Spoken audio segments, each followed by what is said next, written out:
world out here, I know. Oh my! It's you! Well, that is something.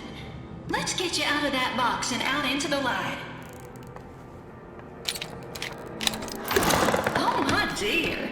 Sure as my name's Lorelei Undertaker. I didn't drag you back up here on purpose. But if you're here, then it must be what he wants. Either way, I suppose we best get going. The show must go on.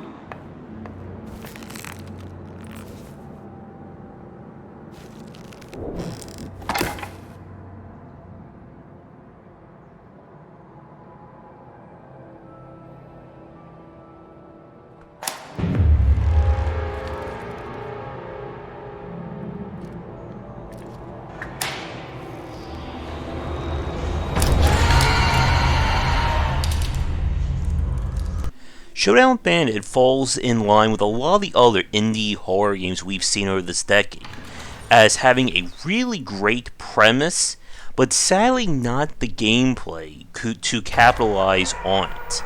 So this is essentially Chapter 1 of what is supposedly going to be a multi-chapter franchise. The concept is that we play as this puppet known as the Showdown Bandit.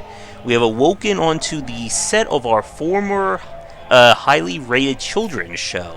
Everything's in shambles, there are puppets and stringless puppets running around, and we don't know who is pulling the strings, both figuratively or metaphorically.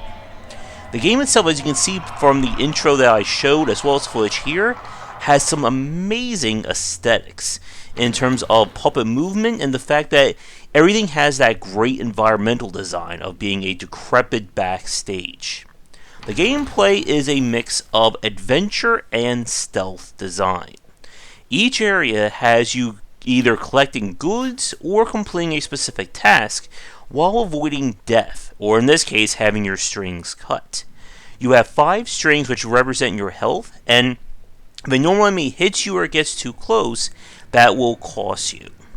Now, as you're watching this footage right here, this is not being sped up. You have no ability to run as a puppet, and instead must slowly walk from one room to the next.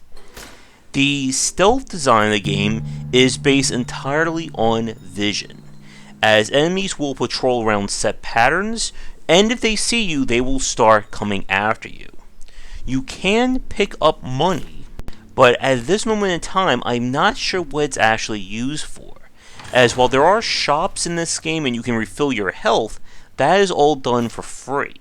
So maybe the money is used as an achievement system or in future chapters possibly.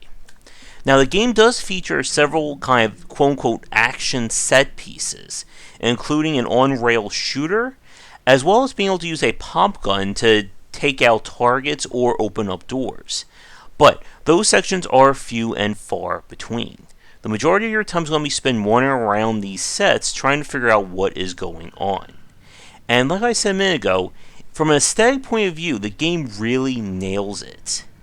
However, when we start digging into this gameplay, there's definitely some major issues in terms of pacing and design, and how the game kind of falls into the worst kind of stealth gameplay. And we're going to talk about that next, but first, a quick shout out to our current Game Wisdom supporters and sponsors. And now for a quick thank you to our current Game Wisdom Patreon supporters and sponsors. And if you'd like to continue this discussion on game design, be sure to check out our Discord channel, linked down below.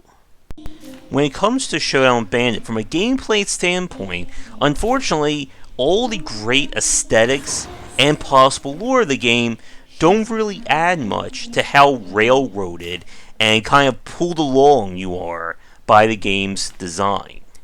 Everything is linear in Showdown Bandit, from enemy patrol patterns to what you're supposed to be doing. And while these sets have a really nice look, and there are several areas you can explore, everything is basically handled in a linear fashion. Of course, you'll have jump scares and creepy moments that can show up, but if you're looking for some great gameplay, you're going to not find it here. One thing that again really hurts is just how slow you are which this is done, I think, to keep the game being challenging for the stealth design, but doesn't help when you're wandering from room to room, trying to find an interactable, or get the information you need to solve a puzzle. And the game also commits the cardinal sin of stealth design. And that is, every enemy has a set patrol pattern, as we've said before, but their positions are fixed every time you leave and enter a room. So in a situation like this, because the enemy starts so close to that door, going through it makes it almost near impossible to avoid taking a hit. And if you're ever caught, you can just simply walk out of the room, walk back in, and it recovers. But there's no real need to be stealthy for the most part in Showdown Bandit, as long as you have enough of a headway, you can kind of just wander around and get past most of the enemies.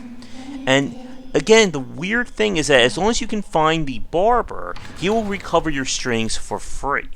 And the banker itself acts as your checkpoint. Now, with that said though, the gameplay, when it does get a little bit more heightened, becomes even more annoying. Near the end of this chapter, you get chased by a giant puppet. I guess here are some minor spoilers here.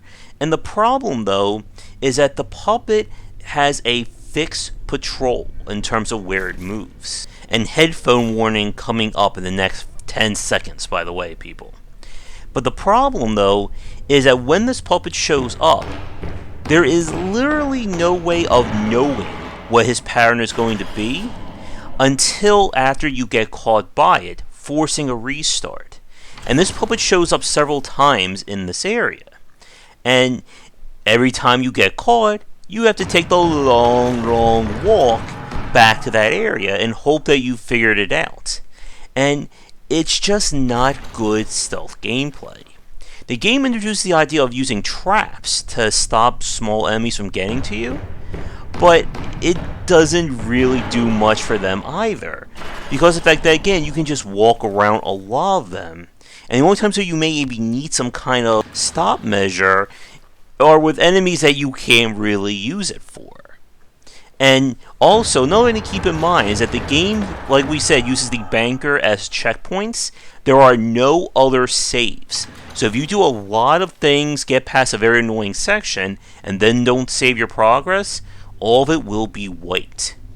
Now, with that said, the footage that you're seeing again is from Chapter 1 of the game, and the first chapter is maybe an hour and a half, could be pushing it in terms of what's there, unless you really want to explore 100%. And the game does end, as with most of these Chapter 1s, on a cliffhanger. And I have no idea if we're going to see more from the game. I'm not sure how well it's sold as well. But again, overall, I have to unfortunately give a thumbs down to Showdown Bandit, at least from what we've seen here. If you're looking for a game that's very light on gameplay, and it's more about just the weird story and aesthetics, then you may enjoy this one. But if you're like me, looking for a little bit more, I guess, fleshing out, again, more pun intended here, then you're not going to find that with Showdown Bandit. I'd like to thank developers for giving me a press key to check it out, and if you'd like me to take your game in the future, please don't say to get in touch. But come back for daily discussions on game design here, and on game wisdom, where is in the art and science of games. Once again, this has been Showdown Bandit. I finally got past that section, and I will see you all next time for another discussion on game design. If you're looking for more wisdom about game design, be sure to check out my latest offering of books, 20 Essential Games to Study, aimed for first-time developers and students looking for some inspiration for their upcoming games, and Game Design Deep Dive Platformers if you're interested in anything regarding 2D and 3D platforming design. They're both available in print, digital, and wherever books are being sold. Thanks for watching the video. If you enjoyed things, be sure to do all the liking and subscribing that the kids are doing these days. Check out our Discord channel linked down below where we hang out and chat game design, and come back later tonight for our regular streamings. But that's it, and tune in for more great content here and on Game Wisdom, where we examine the art and science of games.